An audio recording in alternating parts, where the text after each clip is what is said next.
So tonight it's their morning time, but we're very thankful to have Ross and Clayton, who are the founders of Bake Diary, with us today, just to go through a few of the different features of Bake Diary. So I know that a lot of our Business Lounge members either use Bake Diary or have been looking at using Bake Diary. So yeah, I just thought it would be very helpful to have you guys on to run through a few of the features and make sure that our members are utilising it to the best of their advantage, making sure they're using all those great features you've got. So Ross actually ran me through all the features a couple of nights ago, and yeah, I learned lots of great things about your program, which I'm sure people will find very helpful. So thank you very much for joining us. Perfect. Well, thanks for having us. We're delighted to be here.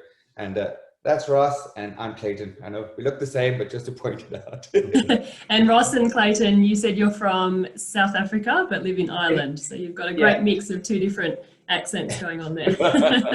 Good luck. We'll do our best to speak clearly and properly. All right, so everyone that's watching, I have the comments open here. So if anyone wants to ask a question for Ross or Clayton about Bake Diary, please just comment them and I'll read them out for the guys. All right, so you should be able to screen share whenever you can. Yeah. And yeah, I guess we'll just start with an overview of what Bake Diary is, or whether you want to talk a bit about how you started Bake Diary and why you started it. Yeah, I suppose I'll do that first. So where it all started off was about 5 years back. My wife is a cake decorator, and so I was pulled in from time to time just to help with managing some of the more structural type builds and that sort of stuff. And she kept having trouble trying to sort of manage all the orders, and there are one or two applications out there, and as most of us do, we all end up in some Excel format or something like that, just trying to keep track of everything, but it doesn't really expand well. So our background for both of us is in IT, and we decided to build an application, and then she shared it with some of her cake friends, and it grew from that. So we took a revisit, and we officially launched the initial platform about three years ago at this stage, about. And it's sort of gone crazy from then. We're now in over 22 different countries at the moment, and it's gone mad. We've got lots of users over in Australia, New Zealand, the US, all over.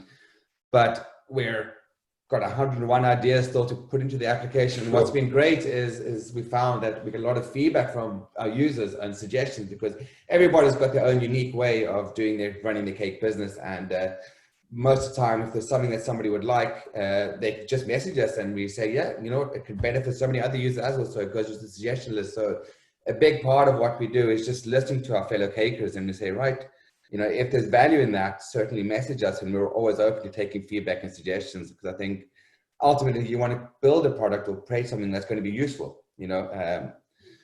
So yeah, that's it in the background essentially, or sort of the history behind us. Like I said, we've got lots to do. We've got a very busy development team and lots of features still planned and rolling out. So, but without any further ado, what I'll do is I'll just jump in and I'll give you an overview of the platform and how it all works and what it all does and how it could hopefully help you in your business.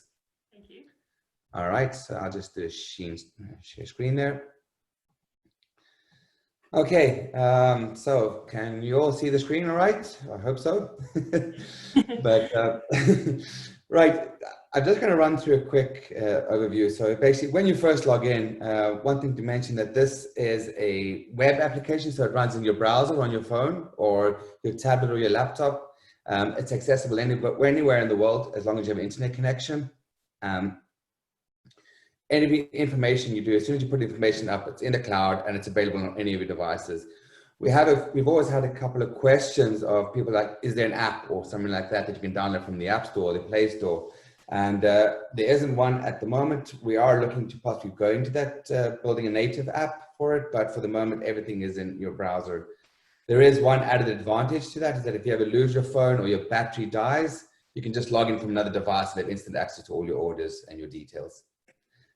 So starting off, if I look at our nav board, this is our dashboard where you get an overview of all your orders for the week coming up. You can see if there's any payments that are due or overdue that allow you to follow up with the customer. Some reporting information about how you're doing so for the month, and then how you're doing historically over the last year, essentially. So this just helps you sort of manage and get a quick overview of your dashboard. We then have orders and quotes, where you can create your orders, obviously, and your quotes in here, and just see what's been paid or what hasn't been paid. A list of your contacts. You can create tasks, essentially. Let me just minimize that there. You can create tasks. So if you need to order fondant or get edible prints or that sort of stuff against your orders, just helping you keep organized, essentially. We then have a calendar. Again, it's similar to what's on the orders and quotes, but there's a bit more functionality in here that I'll touch on in a bit. Recipes and ingredients. Again, this is all about pricing and making sure that you're pricing your goods effectively so that you can profit well. Reports and lists, and then we get into a few other elements such as your business and expenses, printables, and again, this is, I'll touch on this when we go into the order section, and then we have some additional tools, and then the last two things I just want to touch on really is we have an accounts area where you put in your information about your business, and then just some settings where you put in some general setting stuff. All right, so the first thing I'm going to jump into is your recipes and ingredients. And this is something that generally takes the most time to set up. For anybody who does sign up and register with Baked Diary, we give you a 2 weeks free trial period where you can get to familiarize yourself with the system as well as import any of your recipes and ingredients without costing you anything at the stage. It's probably the thing that takes the most amount of time just because it is a slightly laborious process. But in order to accurately price your baked goods, this is probably the best way to start off in doing it.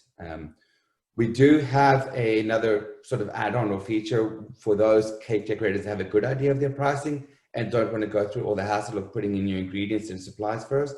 But this is probably the best way for many of us to start off with to make sure we're pricing correctly.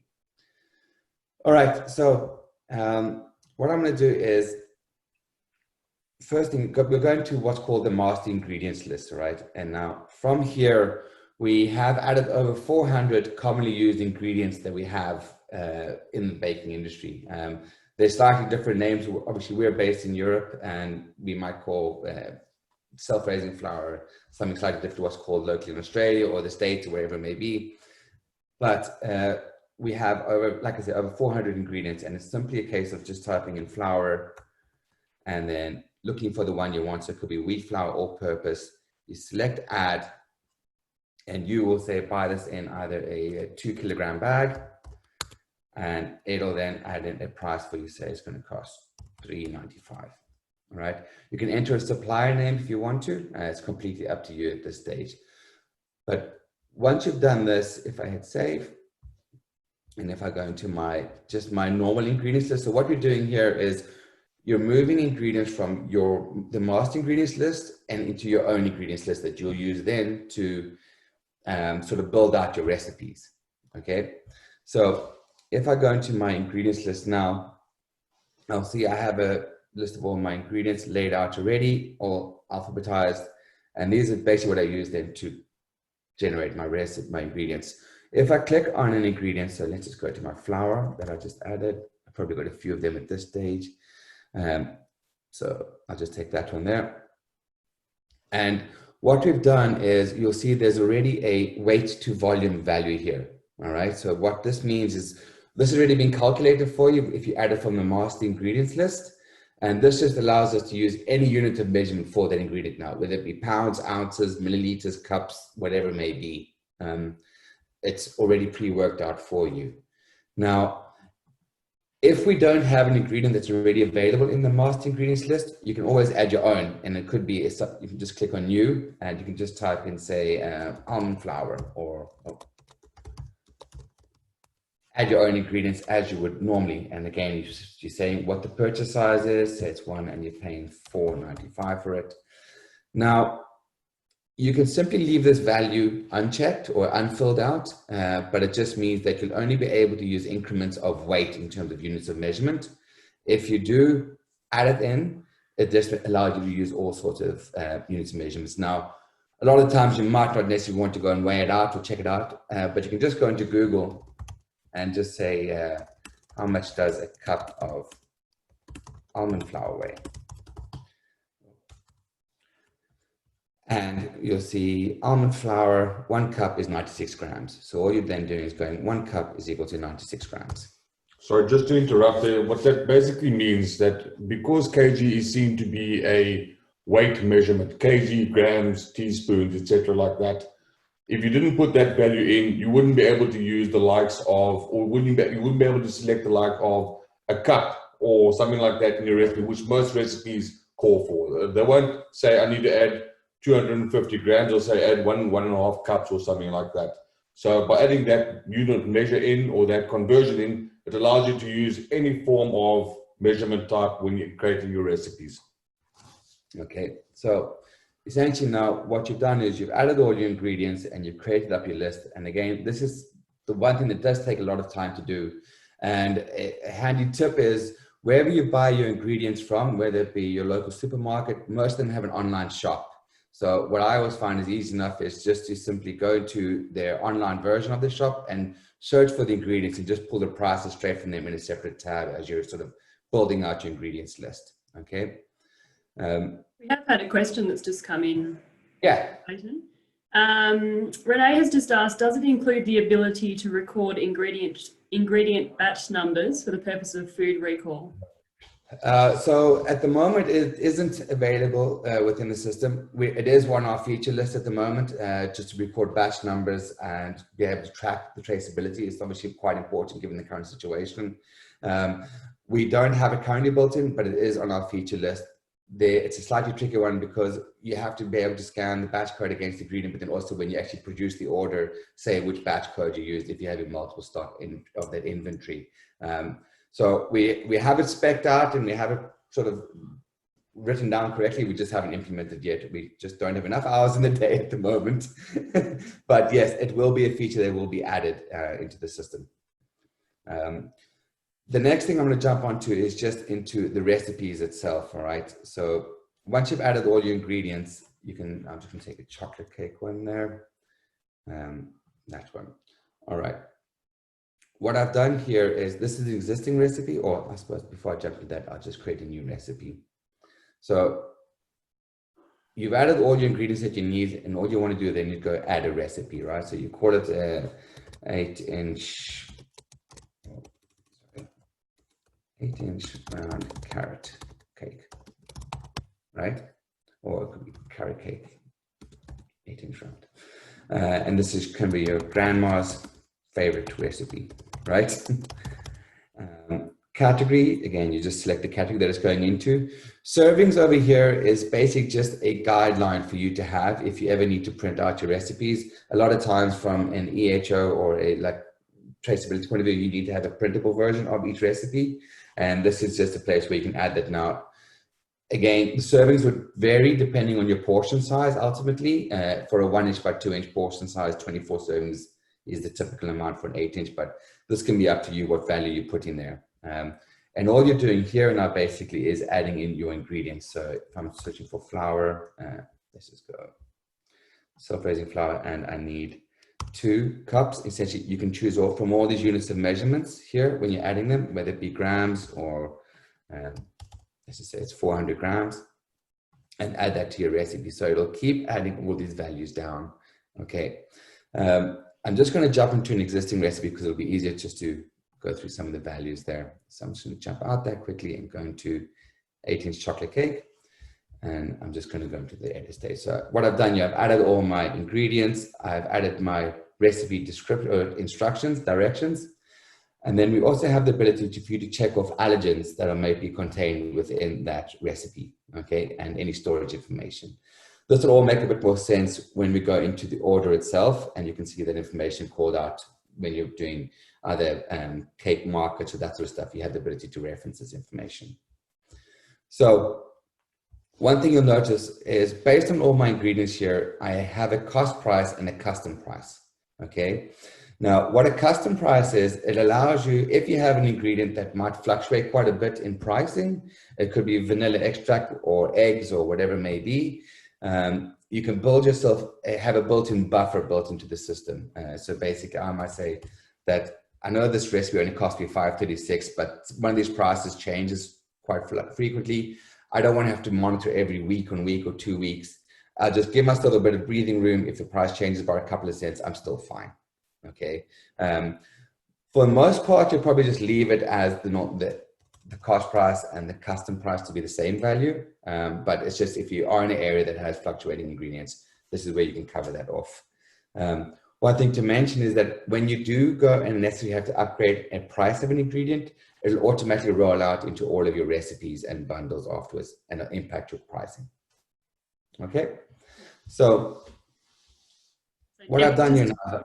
Debbie's just asked a question, which I'm pretty sure you're going to cover next. It's about, if you have put in all of the recipe for an 8-inch cake and say you want to make a 16-inch, will it convert automatically? And I know the answer to this because you showed me. Yeah, but you'll get to that was actually the next thing I was going to go into. So we have two things we can do here. So once I've created my recipe, I can simply hit multiply and I can scale it out, right? And this is kind of important. I'll touch base when it comes back to sort of cookies and cupcakes, right? But alternatively, you can just use convert tin size. So I know this makes a 8-inch round, 3-inch high cake. And I want to convert to, say, to a 14-inch by a 4-inch high cake. And all I'm doing is hit convert recipe, and it'll then adjust all of my ingredients for me automatically. And then all I'm saying is, okay, this is a 14-inch chocolate cake, and I'm hitting save.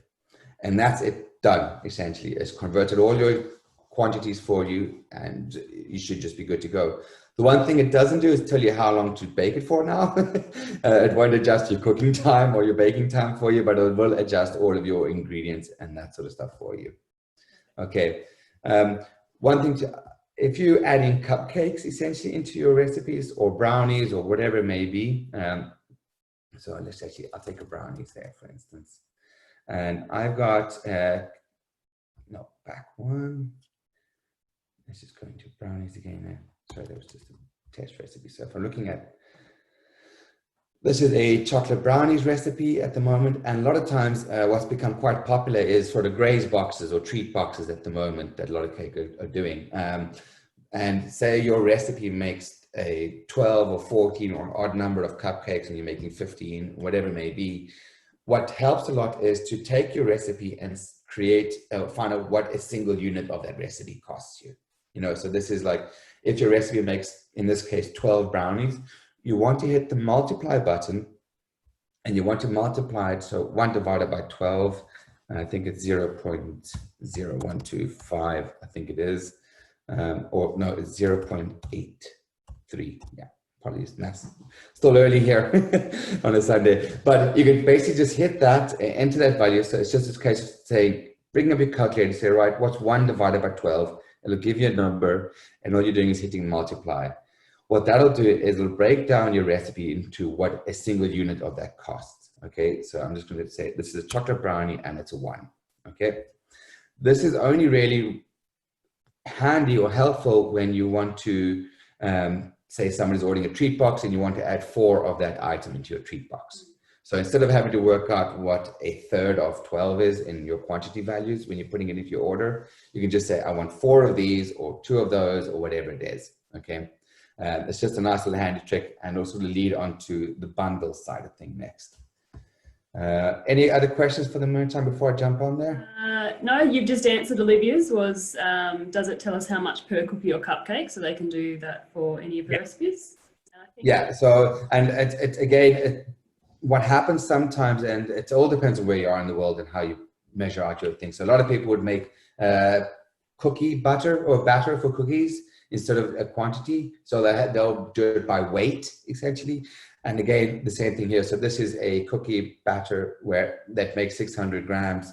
The same logic applies. What you can do is you can say divide it by 50 and get a 20 gram or 25 gram, no, 22 something gram unit. And it just helps you basically work out volumes a lot more quicker and easier. Okay. So the next thing that does take a little bit of time is your supplies. So this is where you add your boards, your boxes, your ribbons, your structure, your dowels, and all those sort of things as well. Another question before you move on. Olivia has just asked, can you put in weight for egg whites and yolks? So you can. at the moment, when you're doing eggs and sort of other units like bananas and that sort of stuff would be treated as a each item. So if I'm looking at egg in my ingredients list here, I know I'm buying a pack of eggs is 18 each, and so each one costs me 16 cents or dollars for an egg. Now, if you're adding egg white, what I would suggest you do is simply hit new, and you can just type in egg white. Oh, we actually have it as an ingredient there. I forgot about that. Yeah, but you can basically see egg white raw, and you can say, right, you might buy it in a liter box already, and just work it out, the value there for you. So again, you can break it down into the raw elements of some of a whole item. So it's completely up to you how you enter your ingredients into the system. It can handle each individual whole unit. So like if you're making banana bread and it calls for 2 bananas, you can do that way, or otherwise, if it's calling for grams, you just weigh your banana before you put it into your recipe. Okay. Right. Supplies is the next thing. So this is again an area where you can add your boards, your boxes, your ribbons, structure elements. One thing I would suggest as well is if you're making fondant, like most of us, you buy store-bought fondant or already pre-made fondant as opposed to making it yourself. Anything that isn't a recipe will go into your supplies section. Okay, this can be sugar paste, gum paste, all those sort of things, but it's as simple as saying, right, add supplies, and saying it's going to be edible supplies, and it might be 250 squares modeling paste. Leave that, and the pack size is 1, and it costs me $2.59. If you're buying a bundle, say you're buying a 5-pack of these at a time, you can just put it into, say it's going to cost you $14.95, and it'll still work out the individual price for it. Okay, and I'm just going to hit save, and that'll add all your supplies out essentially. Again, this is one thing that does take a little bit of time to do, but once it's in, it's done. Again, what I would recommend is opening up another tab, going to your favorite cake shop that you order supplies from, and just looking what their prices is, and then doing one at a time and bringing it across. You'll probably find that for the most part, you will only need to add 20 of these at the most as you're starting out, and it'll build as you're creating new recipes or adding new items in. But 20 odd supplies will typically get most of your orders done, I would say. Stuff like edible prints, again, would also belong in here under edible supplies if you're doing prints. Okay, so next thing I want to touch on quickly is my bundles, and I'm just conscious of time, but also feel free to jump in anytime if you've got any questions that pop up before I move on. There are a few questions, but I think you're probably getting to those sections, so I'll ask them when you're in. All right, perfect. Okay, so I'll touch on bundles here quickly, but basically what bundles are is just a quick way for you to group commonly used items together. So I've created a bundle here, which is my 8-inch round chocolate cake. I know it's the cake batter is 8-inch chocolate. It's going in with the vanilla buttercream, and it's going on a 12-inch cake drum, a 12-inch white box, and I'm getting a kilogram of fondant. Okay, so this is basically just grouping items together. So when I go to my order, I don't have to add 5 items together or at once. I mean, or individually, I can just add it at once. So that sort of leads us on to this next section, which is in the orders. So in the orders area, what we'll see is a list of all your orders and quotes. You have some filtering options down here. You can hide completed orders, so you can just focus on what you still have to do for the month as opposed to have to scroll down all the way. If I click on a new order, this is the initial screen that you're brought to. What you're asked to do here first is either select an existing customer or add a new customer.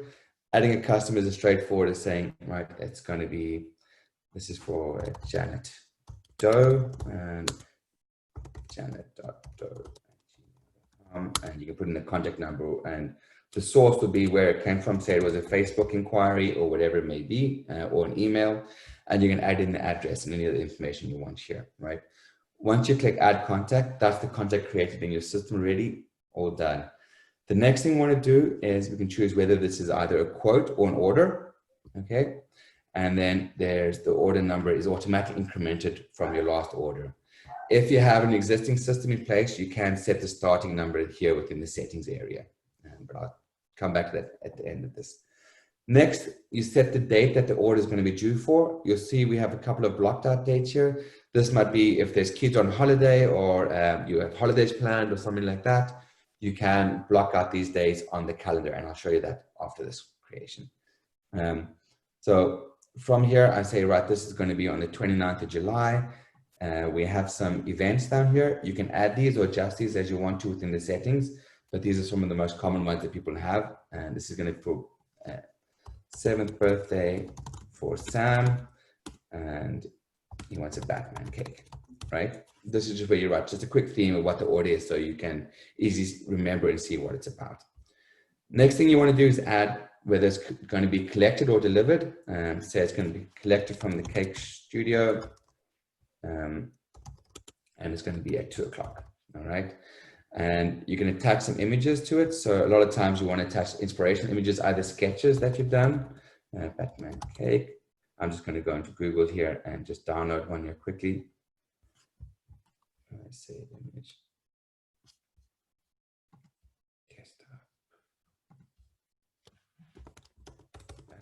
Sorry, should have had that prepped.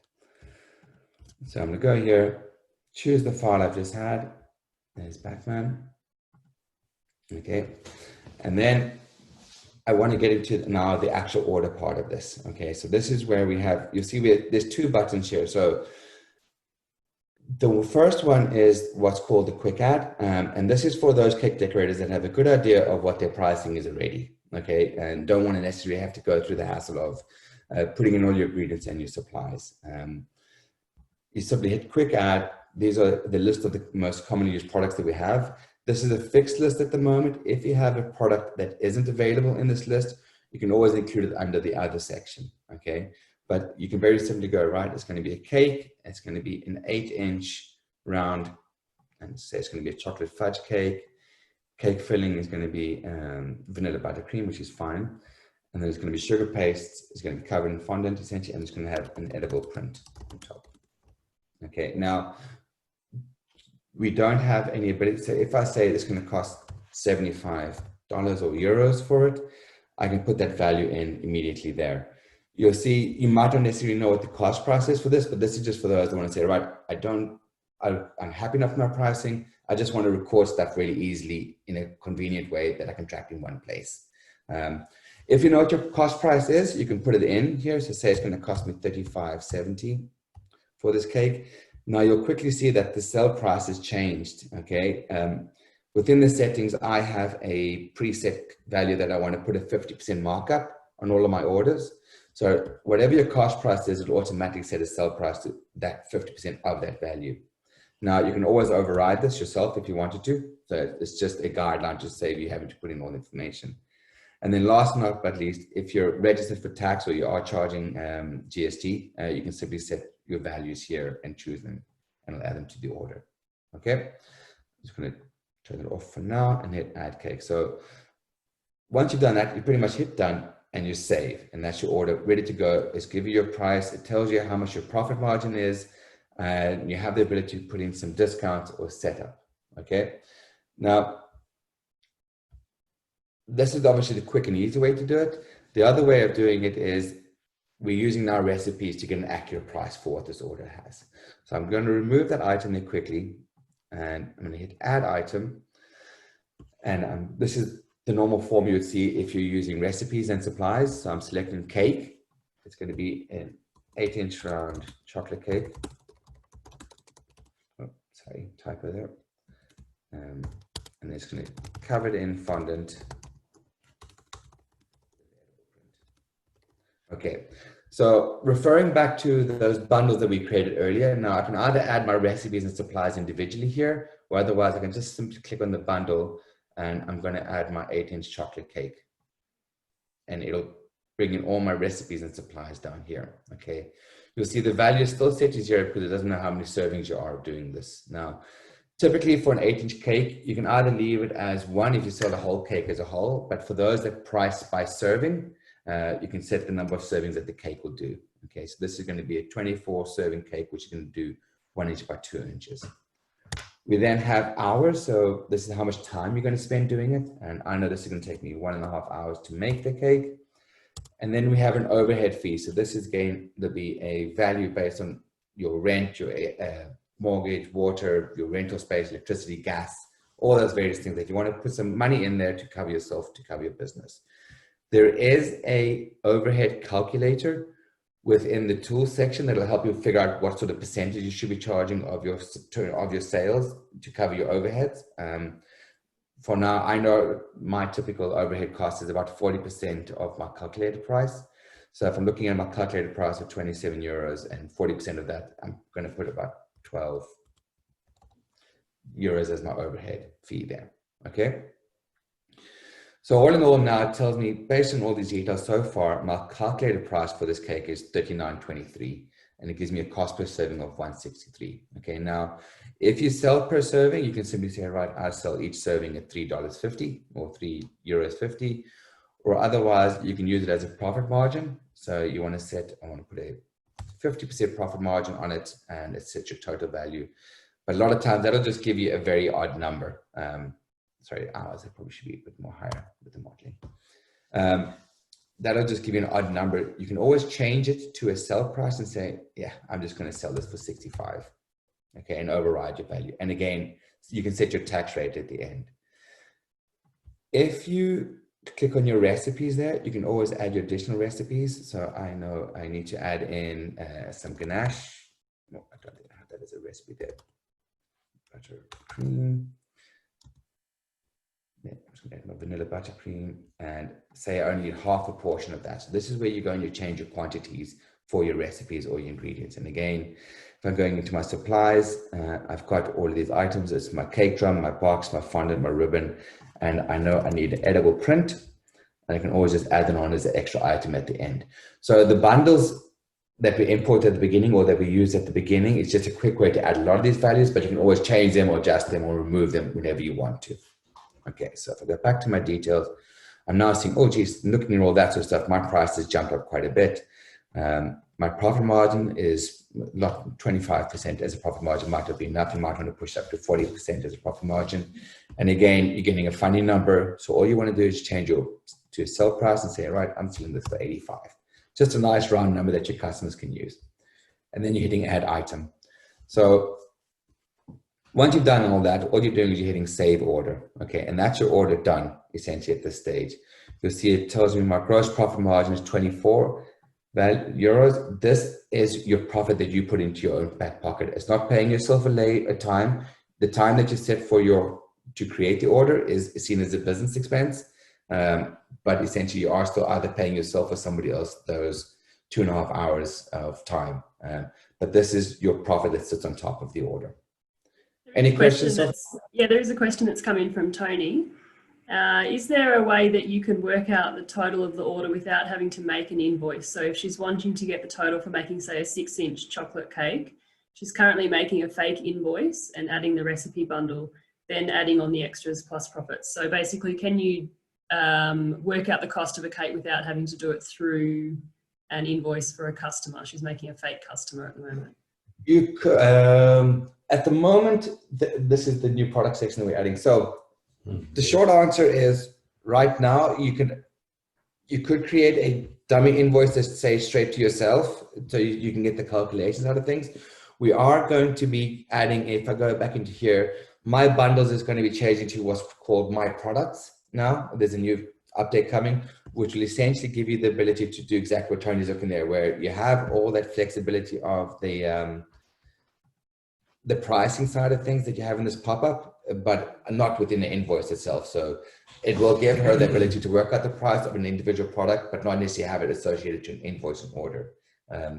I think the team are actually busy developing this new product section because it leads onto a whole new feature that we're trying to bring in. So I just want to jump in there. The new product section that we're talking about is basically, excuse me, a way to promote the home baker to be able to open up an online presence and actually have items that a customer can come log online and actually see, well, this customer or this business owner sells these following cakes. I want to purchase one of those. That will then basically feed back to Bake Diary and to the customer or to the owner themselves saying, somebody has requested to purchase this product from you. Are you happy enough to accept this and actually produce a product. And so it's basically heading towards a storefront, a web storefront that's managed through Bake Diary for the business owner. That's awesome. And I think that answers, I think Tony will be doing a little happy dance at home because she asked pretty much that same question. Yeah. Yeah, initially it'll be sort of leading on, it's like an inquiry section, you know, because you might not be able to take on the order, but you want to give the customer the ability to see what products you have available and have them try and automate. I mean, nobody likes the admin side of this. So if we can try and automate as much of these things and take out the heartache, we'll definitely do our best to do so. Yeah, so her question was, her customers order preset cake styles via her website. Is there any way to link that website? And the invoices or bookings will be added into Bake Diary. So that's where this is leading into, yeah. A lot of our members also do that, or some of the members do that, in that they have, like sort of set cakes available via their website, which then they're probably manually putting into Bake Diary. So that. Yeah, so at the moment, and what I would suggest in that scenario, because, you know, I suppose, yeah, this is where you can you create the same product that is used on your website until the whole shopping experience is in place. You can create the same product that's used on your website in Bake Diary, and you'll have to still manually create that order for now. But yeah, we are moving to try and automate that as much as we can and give, because there are so many different platforms that people use, whether it's Wix, whether it's Shopify or Magento or all those other ones out there. But this should help you make it easier for you to embed your shopping or your online ordering either within your Facebook page or your website, wherever it is, or you can just have a link that you send to your customers and say, go here to make your order, you know. So they will then be taking on the onus of filling out all the information and the details. So yeah, it's coming. All right. There's another couple of questions that have come through, which I'll just quickly ask now, if you don't mind. Yeah. Debbie has asked if she already has an Excel spreadsheet for ingredients and supplies. Is there any way to import it directly into the program to populate the ingredient, or does she need to individually enter each item? What we could do is, I'd say individually enter the item, but she can always message us and we can try and see if we can help automate it. Everybody's way of capturing the details is slightly different, and we have our way of making it within Bake Diary that stores values. But if she contacts us, we can certainly try and have a look at it on a case-by-case basis and see if there's anything we can do to help. Lessen the load of inputting all that data for her. That's great. And Ross did mention that you have live support as well. Yeah, so we have there's two main channels to work on to get hold of us.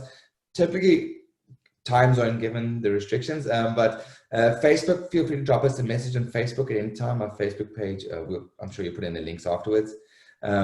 But also we have email. We try to get back to emails within 4 hours. Facebook, if we're in normal hours, within 5 minutes, we try to do a response to all queries that come in. So we're, like I said, we're cake decorators ourselves. Well, I'm certainly more so. So we're up until the early hours of most mornings doing cakes as well. So we're always around if you need us. And if not, we'll be definitely back within the 2 to 3 hours at the most. Yeah, I'm just a bit wary of time. And sorry, Liz, I just want to mention or carry on with the ordering side of things, just with the payment integration side of it, if that's all right. Yeah, absolutely. Yeah. All right. There's a few questions actually that have come up about, I guess, what we're talking about the other night, Ross, in terms of the tax time and making sure that you're keeping track of all your receipts and things like that. Yeah. So if we can cover that section, that'd be great too.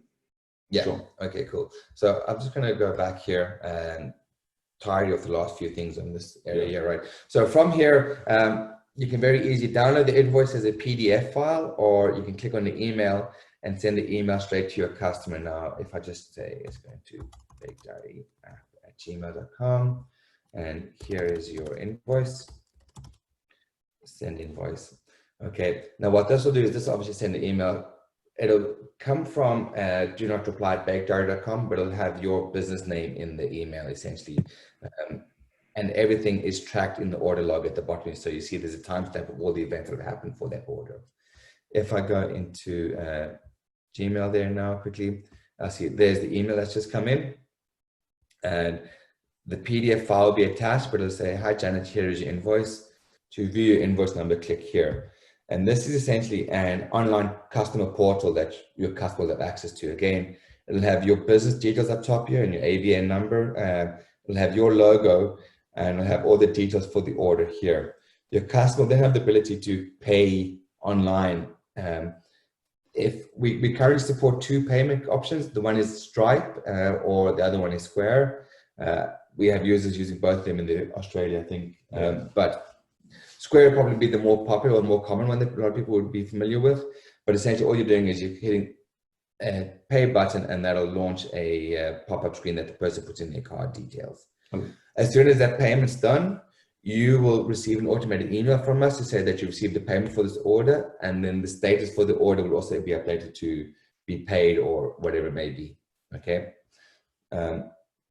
Jumping back into here, we have a section where you can add in scheduled payments. So this is if you have wedding cakes and that sort of stuff, slightly bigger orders, and there's maybe going to be a payment schedule. You can add in, say, there's a booking fee, and which is going to be, this is maybe $25, and that's due by the 21st.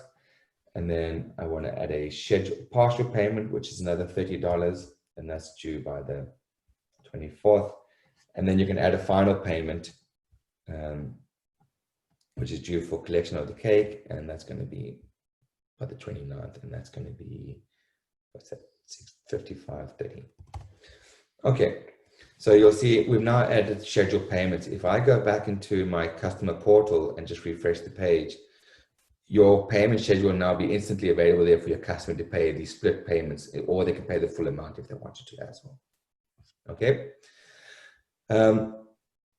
If a person when they make the booking, say they just give you a cash payment, you can either hit add payment or simply click on the checkbox here, and it will then just give you a pop-up to say, right, this has been a booking fee and it's a cash payment, and you hit save payment.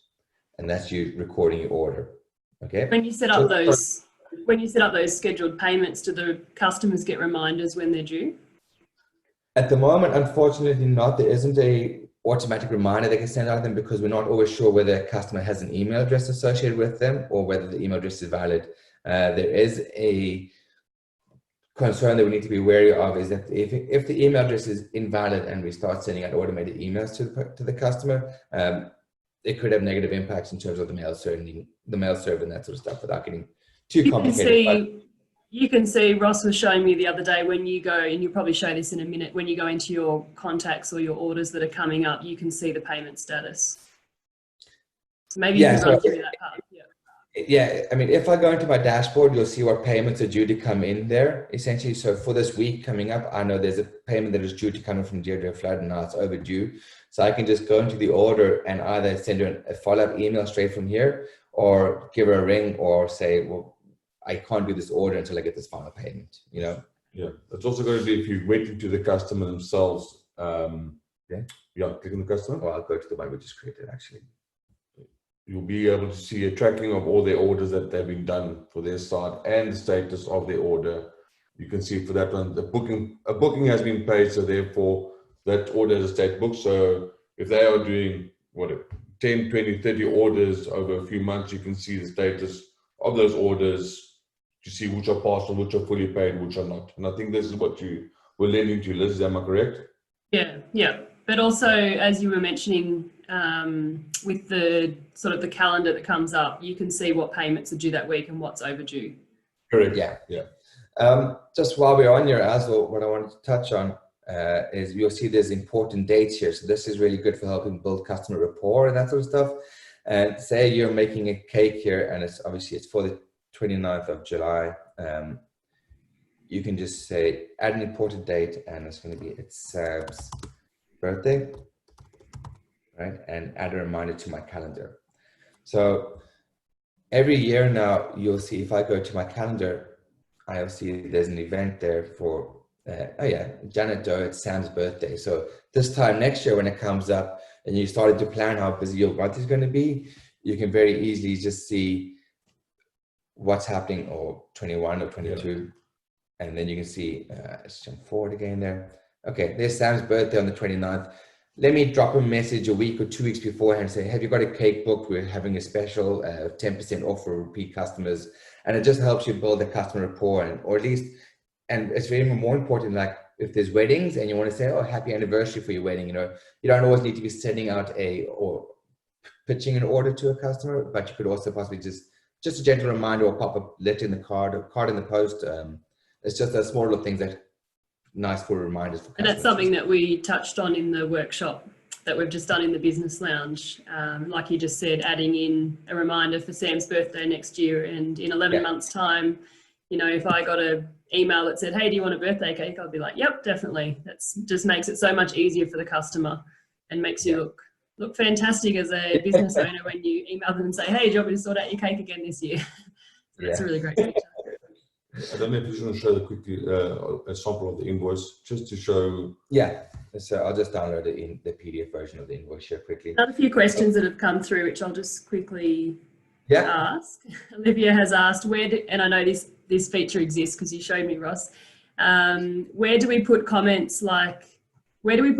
that the customer won't see, like when we want to remember that they were painful? Yeah. So making sure that they don't see it. Yeah, so you will see we have two areas in an order. We put in general information, and this might be for like cutting instructions, that sort of stuff. Otherwise, you can say, this customer is an absolute nightmare, right? And you can just add information here to what your job sheet is. So when you do that and you hit save, there is a option up here where you can download an order form or download the job sheet. Okay, now what this job sheet is if you are one of those cake decorators that have a whiteboard or clipboards or that sort of stuff up on your wall in your cake studio for the week, you'll have an overview of what the order entails. So I know I need to make an 8-inch round cake. There's notes up here. This is what the customer will never see at all. This is where you can make sure you put it in the right section. Don't put it in not in general information, job sheet information. And then, so this is basically just be a sheet that you print off. It gives you any of your inspiration messages. And then there's a checklist of tasks that you might have to get done for that order. You'll see under here, we also have other stuff, which is like allergen and ingredients labels. So again, based on your recipes that you put in, we are able to generate what ingredients and what allergens there are for this order that you can also include it for the order just to cover yourselves. Okay. I won't go into everything more here, but basically you can duplicate the order. If you ever want to see what the customer sees when they click on that link in the email, you can just click on the view customer portal. Okay. And then the other one to mention is we have a download order forms, which is probably a bit more important for larger or wedding cakes that you might want to get. But basically it's exactly what the invoice is that the customer would see with all your details and the order information. But there's two places here where a customer can sign for that order, and both on when they've made the placement and when they're collecting it and they say, I confirm that all the above of this cake is in good condition. Okay. I'd just like to add to this. Sorry, you'll see there's a gray section at the bottom there. See if there's zoom in there, but there's a gray section at the bottom there, which is a order footer or a footer section, which is completely customizable. So you can add whatever you want to be added to the bottom of all your invoices that are created. There's an option under your settings tab where you can customize your order footer as well as your order terms and conditions, because everybody got different terms and conditions. So that's just that part where you can completely customizable and will be added to the bottom of all your orders, invoices, or quotes that are generated. That's fantastic, because that was the next question. So you can obviously add in your bank details there if you prefer bank payment rather than. Correct. Correct. Yeah, it's completely up to you there. If I go back into, and again, this is order terms and conditions. By default, we send it out with generic terms and conditions that cover yourself, but you can always modify and customize these yourself. Right, so I've spoken quickly about orders and quotes, and I'm conscious of time, so I don't want to jump too much more there. If I go into reports and lists, we have quite a lot of stuff here that would be useful. So we have an order list, which just basically gives you a breakdown of what orders you have for a specific period. This just helps you track to see how busy you're going to be for that area. Again, you have a quote list, which you can print out. If you have an assistant that's helping you, you can print out the quotes and say, please follow up with these quotes then and see what's happening with them. We have a baking list, which is basically for, I say, next week that's coming up. I need to know what all I need to bake for this period. And I can see, right, I've got 2 Easter boxes, and you'll see this is where my recipes are singles, and I'm just the quantity next to them. So I can just quickly check off what I need to bake for a period. Okay. Let's just check on the date there, and again, you'll just see it. It'll just grow out, and you print this off, and you just mark it all done. We have what a lot of people ask for is an inventory list, or do we do stock management or stock taking and that sort of stuff? At the moment, there isn't an automated inventory list based on your ingredients that you have, but we do give you the ability for, say, the week that you have coming up or for this week, these are all the ingredients that you need to have in that cake studio, and as well as the suppliers. And again, you can just check them off as you go to make sure that you've got enough of them to make your orders for that period. I'd just like to add to this. So this information that's shown here is a representation of what's been captured in your recipes and your bundles that you've added to your orders. So what you see here is a amalgamation or a sum up version of all the ingredients you need for all your orders for that period based on the recipes that are added to those orders. Okay. We have your task list and deliveries list. Again, deliveries list is, this only just went in there last week. But basically you can see these are all the orders that you have, and you have a timestamp. So if you need to get couriers in, or you need to know what time people are coming in, you can just plan it a bit better. All right. We then are going to head down into some more of the sort of the easy side of things that nobody likes doing, which is the admin and doing your end of year filings and that sort of stuff. The tax time. Yeah. That's correct. So we do allow you the ability to track your expenses and additional income, that sort of stuff. And I'll jump onto that in a bit. But if I go into my income, what I'm going to do here is I'm going to say, right, taking from the 1st of January, and it's going to be end of January into December, and view report. And essentially what that'll do is it'll generate me my income statement that I can then print off and hand to my accountant, my bookkeeper, and say, please file this, I'm done. That's it. Essentially, it renders all your income, does your taxes for you.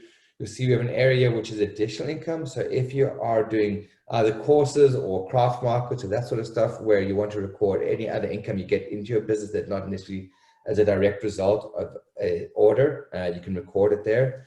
And then we also have expenses. And again, I'll touch on these two sections in a second here now, but basically you just select your start period and your end period, and you go view report. So we spent a lot of time with tax practitioners coming up with this income statement and the detailed expense report. And it actually turned out very well that when it comes to filing your tax returns at the end of the year, like Clayton said, it's pretty simple as selecting your year period or whatever your business year is, printing that report off, that one alongside with your detailed expense report. You give those to your tax practitioner, whoever does your tax returns, or if you do it yourself, and your job is done. It's really that straightforward and simple. What Clayton will lead to now, based on the expenses section over here, is that when we do add an expense, we have the ability, and this is for if you're buying supplies, or if you go to a cake show, and you see, oh, they got cake boards on special, or they've got sugar paste on special, you're going to buy 5 kgs of it. It allows you to, on the day, come into Bake Diary on your mobile phone and add a new expense. And it's pretty much just say, okay, the category,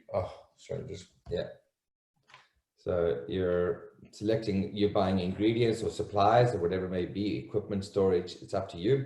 And say I'm just buying ingredients. And you can put in your supplier. This is just your local supermarket, and you can include the VAT. It's optional, or otherwise you can just put in the final price, which is say $12.95 worth of ingredients. And yeah, you have the ability to attach a receipt. So this is really handy from your phone, where basically you the same sort of screen comes up, but you take a photo of this receipt immediately and you hit attach receipt. If you have I think that's probably one of my favorite features of the whole of Bake Diary, because Belinda's just written a comment.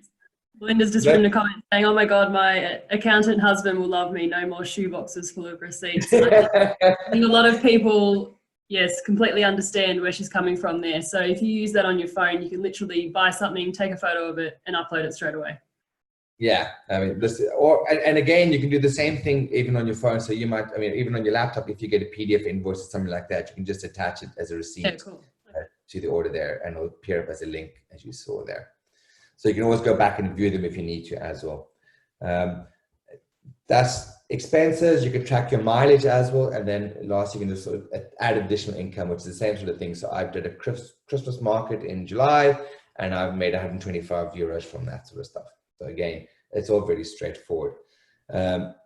Other things that people really like is printables. So when you customer comes to collect a cake and they order the cake and they wanted the cake for 24 servings and you gave them 18 instead, well, how do you expect an 18 to for 24 people? But it obviously won't when they cut wedges. So what you can do is click on, we have these cutting guides already pre-made up for you, which is essentially all the steps and it'll be branded with your information, and you can just simply print that out and hand it to your customer when they collect it. You have space at the bottom as well to add any personal notes or anything like that alongside the storage information there, but you do have full control, and we've got that for all the various portion sizes for round cakes, square cakes, and sheet cakes. Once you go into your settings to begin with and upload your logo will then print out on all of those printables. Is that right? Yeah. So if I go into my account, this is where you put in your business name, your address, your contact details, and your business number. If you go to business logo, you basically just choose your logo and you upload it, and it gives you just a preview of what that would look like on all your invoices and quotes. Last thing I just want to touch on here, well, there's two things really. In the tools, you'll see we have portion calculator, conversion, cake template designer, and overheads calculator. So overheads calculator is where you can work out your values, and essentially you can just put in all your expense that your business has, and then you put in your income that you have for your period, whether it's monthly or repeating, and it'll tell you what your overhead cost is. And then, one last thing there, if I go back into tools. We have this other thing that a lot of people really like, and for those that struggle with designing side of things, you can create a template when you're doing consultations with people, and it's completely up to you how you structure these. So we've got round, square, hexagons, various shapes, and you can change the colors. We do have some decorations that you can just sort of drag and drop and move onto the page, change the color of them if you wanted to. But essentially when you're done, you simply hit download and you get a PDF version, and you can just take a snapshot of that and attach it to your order. Or otherwise print out a bunch of templates, and if you're not too bad at freehand drawing, when you're doing a consultation with your customer, you can just sort of do rough sketches and ideas onto the template itself. It'll again look something like this with your logo and some design details that you can add in the top there. Two other things I just want to mention quickly. So under accounts, we have one other thing to mention here. We have what's called a referral code, where you as a user of the platform, you create your own coupon code. And when you share it with somebody, you will get anybody who uses that code will get a 15% discount from it. And we then use that for giving you the ability to get free items back, essentially. So you can earn up your referral tokens and you can get free subscriptions of products back from there. Last thing I was going to mention, again, we have Stripe and Square payments. We are looking for people. Those are the two platforms that we currently support. PayPal is another one that many of our users are looking for, and we are looking to integrate that. It's just a slightly bit more tricky as it's a different kettle of fish to worry about. How do you go about, is it easy to set up the Stripe and the Square payments through here? How do you do that? Yeah, pretty much. It's just a case of clicking a button and, okay, I am connected to Stripe, but basically it'll ask you connect to Stripe, and all you're doing is you're putting in your name and email address, and it creates a handshake between us and Stripe essentially. And we don't get to see any of those details, or we can see that you have a connection. And if you do have a valid connection with them, we then give you the option for your customers to pay online. Another couple of questions that have come through. Can you print out an ingredients allergen list for customers with your orders? Yeah, so like if I go into this recipe here, so this is my order essentially. And again, you click on the three dots and you get an allergen and ingredients label. And this will basically just give you, based on the recipes that you used in that order, you can see these are my ingredients and these are my allergens for it. And it'll tell you it's for this customer on this date. Do you mind quickly running me through the calendar? So how do you see what's coming up for that week? Sorry, yeah. Yes, also what payments are outstanding as well. How do you see those? Yeah, so if I'm looking at my calendar at the moment, again, you can see I've got dates here that I can block out. So if I say I've got to go to the dentist on the 28th, I can just select that date and I want to add block out that date. I'm just going to say it's dentist appointment, and I can hit block out. Okay, now this date will no longer be something that you can select when you're adding your orders. So if I go into my order here again, you'll see the 28th is still blocked out. And if I'm selecting a new order, it won't allow me to select the date, just so it makes sure that you don't book yourself on that date. You always have the option to delete the blocked out event if you didn't want to, if you want to make sure that you can take orders again. I can see from here, these are a list of all the orders and also the dates that I have. I have the ability to add in a calendar event. So this might be a consultation. So you might have a taste consultation with James and Sarah at 2 p.m. right? And you just hit add task. So that allows you to record block out dates as well as any events and that sort of stuff you might have. There are a good few options there. If I go into my orders and quotes here quickly, and well, this is the desktop view. If I want to see a mobile view, you'll see, oh, back here, sorry. I can quickly scan down my list and see which orders have been paid already and which orders have been booked or partially paid, which ones are still outstanding. So you can quickly just scan to see, okay, do I need to follow up with anybody? I know they haven't touched base yet or any of that sort of, it just helps you plan and schedule things a bit more effectively for yourself. So for example, before when you set up those partial payments, if someone say hadn't done the last one, it would come up in blue like that is there partially paid. Yeah, so you'll see there's a partial payment here that's been made against this person. So they got one payment that's overdue. And if I look down here, there was a booking fee and 2 partial payments that have been made. I have the option here to send them a receipt for that payment as well, so they have all that sort of stuff. So if someone has paid with bank transfer, you obviously would have to go in and manually say yes, they've paid. Yeah, so what I'm going to do here, I'm just going to remove this final payment, right, as a scheduled payment, and they've just done the bank transfer. So what I want to do is click add payment.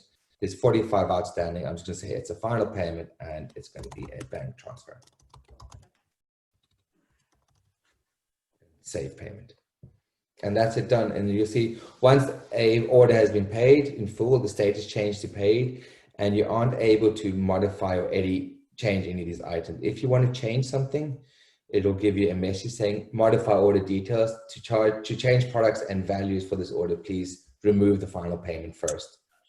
It's just so that you don't make changes that impact the pricing, and then you receive full payment for it already.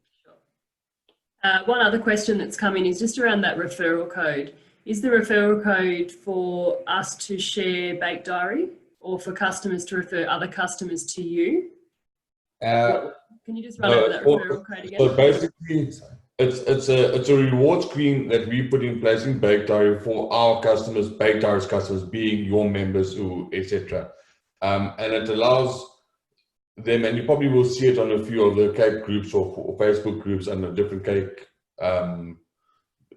cake groups, where they'll say, if somebody's asking for various, what do they use to keep track of the orders? And then what this allows you to do is say, well, I use Bake Diary. If you do want to try it out, sign up using the promo code that the member creates and allows them to basically pass it on to somebody else. If that person signs up using their promo code, you will get a referral token that you can kind of build up to receive a reward from Bake Diary. So whether or not it's a free monthly subscription, or you can build it up to get a cake products.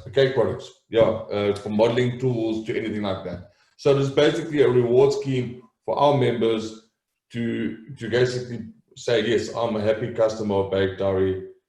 Whatever. If you like it just as much as I do, let me get rewarded for telling people about it.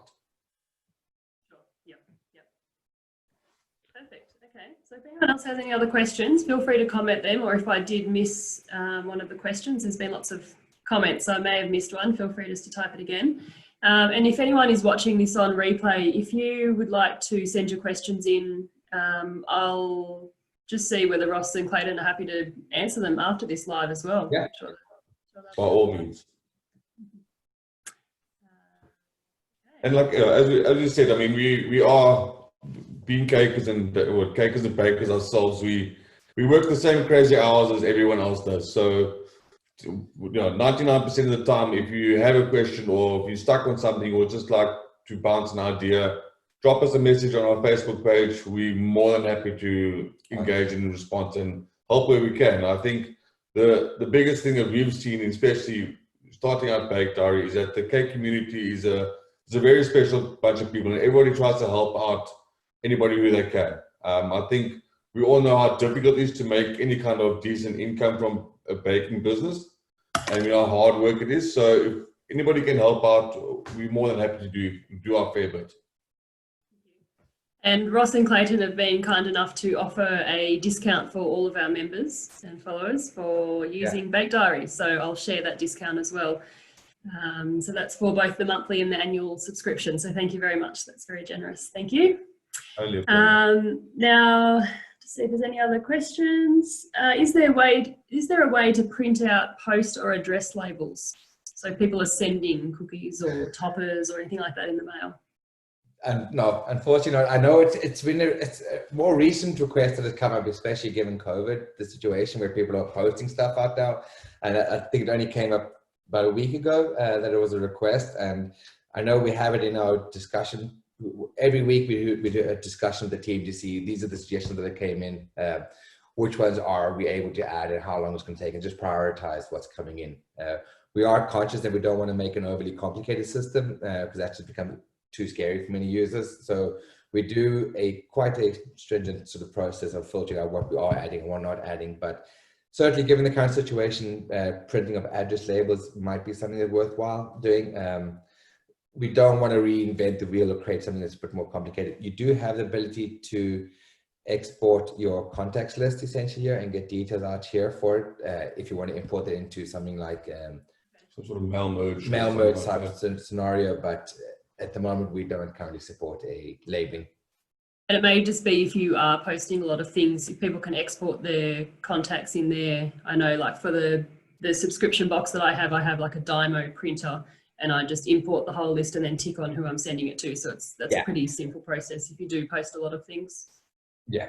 So the other thing I was talking to Ross about the other night, which we might just quickly cover because it's something that we did cover in our workshop for this month in the Business Lounge, is having a look at your customers and I guess working out which of your customers are worth the most to you and which are sort of ordering on the lower end. So, you know, if you're spending 50 hours quoting someone and they've only spent $50 with you versus spending 500 with you every year or something like that. So can you see like a lifetime value of your customers? Yeah, and I think, and that's one of the things I want, after speaking to you earlier, Liz, and that's definitely, I can't see, we've got the information ready in the system, and it's something that I think we're definitely going to add quite quick because it shouldn't take longer than a few hours to add to the system. And it had to do with basically assigning I don't know if say it's like a VIP status or keeping track of, for example, you've had two orders from this customer, basically keeping a track of what their total is for all their orders. And it extends back to what you said. You don't want to spend much time on somebody who's ordered 20 orders and they've only paid you $50 or so, or $100 for the 20 orders, as opposed to a person's taking 3 orders, spending $3,000. I mean, that would obviously be the more high-end customer you want to keep engaging with, etc. So yeah, no, it is definitely something that we probably will. We have our discussion later on today for the rest of our developers. So you probably will see this sooner than later within Bake Diary. So at the moment, people can just click on the customer and it does show all of their order history anyway, though. Yeah, and you can go back and say, oh, what did they order then? And you can have any images and all that sort of stuff quite easily. Okay. If someone wanted to do, say, a bulk mail out to their customers, say if they're having a Mother's Day promotion, can they do that through here, or would it be a matter of exporting their contacts? You would have to export your contacts to, so you see, again, we had looked at building a built-in sort of distribution mailing campaign type thing with there, and we took the decision to stop or not further develop it. And the main reason is without getting too technical, we didn't want everything has to originate from our mail server, and if somebody starts spamming other people essentially or sending unsolicited mails, our mail server will get flagged essentially, and which impact our other customers. So we thought the best thing is to rather use a service like MailChimp, which is really easy enough to set up. And you'll see under each customer, if I select them, you'll see there's a mailing list option here, which is yes. This is purely just a option for you to flag and tag a customer and say, right, they've actually agreed to receiving a mailing list from me. So when you go to export your contact list, essentially, there'll be a column in there. Oh, I don't think I have a CSV, but there's a column in there that will allow you to filter by just those customers and import those into MailChimp or another. Oh, perfect. Okay. And that's a pretty easy, and I know MailChimp has free accounts too that you can just import those. Yeah, I think MailChimp has a free account up to 1,000 customers on this 2 or 3 distribution lists. Yeah. Alana, there's just another couple of questions I'll ask you before we let you go. Thank you. No, Alana has just said, it says you can add an alert to a reminder for next year's event, for example, Sam's birthday.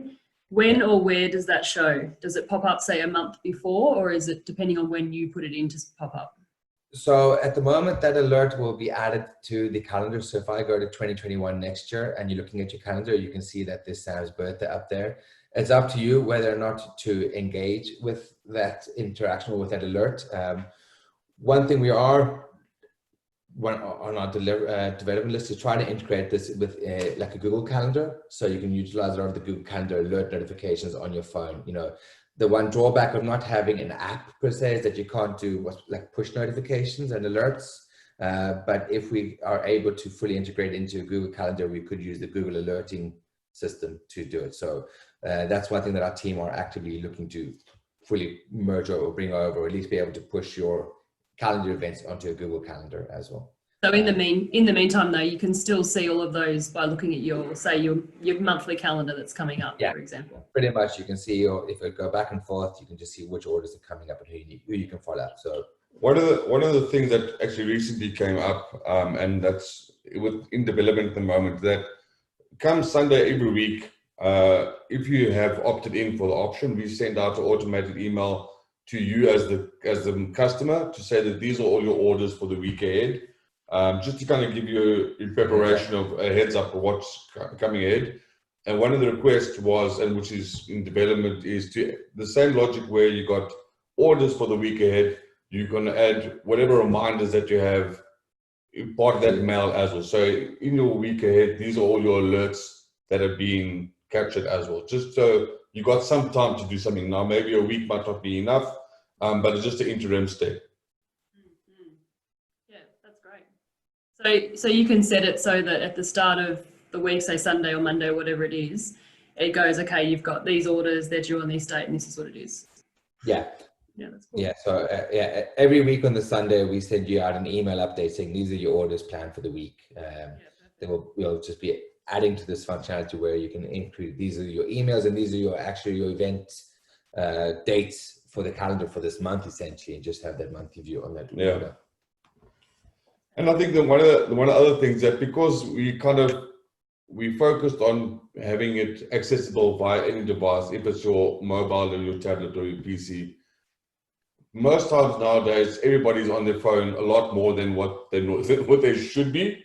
So having that your information is always accessible to you. So if nothing's stopping you from quickly opening up your application or the Bank Diary application and looking at your calendar to see what have I got up for the week ahead of me, whether it's your first thing you do in the morning or last thing, etc. Not that I want to promote more time on your phones or something like that, but if you're running a business, you kind of do what you need to do to run effectively. One thing we do have, and it's up on our page, is we've given out instructions that allow you to, on your phone, add a shortcut to your home screen. So it's very quick and easy. So it behaves just like an app. I don't change the screen, but you sort of see there where you're going to add an icon on your home screen just to make it quick and easy. You don't have to remember, you have to go into app.bankdiary.com and log in. You can just do it once and say the shortcut, and then it behaves just like an app does, essentially. Yeah, that's great. Okay, well, thank you so much for your time tonight. I really appreciate that. I think all of our members have learned so much about your program, and you've had some very excited comments that, yep, sign me up. I need this program. I think that'll solve a whole lot of problems for our members. Yeah. Now, just to let everyone know, again, if you didn't hear before, Clayton and Ross have very kindly given us an ACDN member discount. So I will post that shortly so that you can get a discounted rate for the annual or the first, so if you sign up for the monthly or the annual subscription. So thank you very much for that. And yeah, I'm really happy to hear about your support. A lot of the members have commented to say that your support's fantastic and they've heard back with all of their questions. So it's always nice to know that you've got someone that you can ask when you're not quite sure on something. So that's really good. No, by all means. And there is a, we also do have a Bake Diary community group on Facebook for Bake Diary members that are also very helpful. So just as a backup to a backup, if you don't hear from us at whatever, 4 o'clock our time, you're in the morning, etc., by all means, drop a message on the group there as well. I'm sure you'll get existing members who will be more than happy to help out as well, just as a last ditch effort if you need something immediate. That's excellent. I'll get the link from you too and post that if you don't mind. All right, that's great. Now, if anyone else has any other questions in our Facebook group here, just feel free to comment them and I'll ask Ross, or I might even add you into the Facebook group and you can answer them for us, for our members, if you don't mind. No worries at all. That'd be great. Thanks very much for your time tonight. I really appreciate it. All right. My pleasure. Thank you very much. Have a great week ahead, guys, and happy baking. Thanks. Thanks very much. See you later. Bye.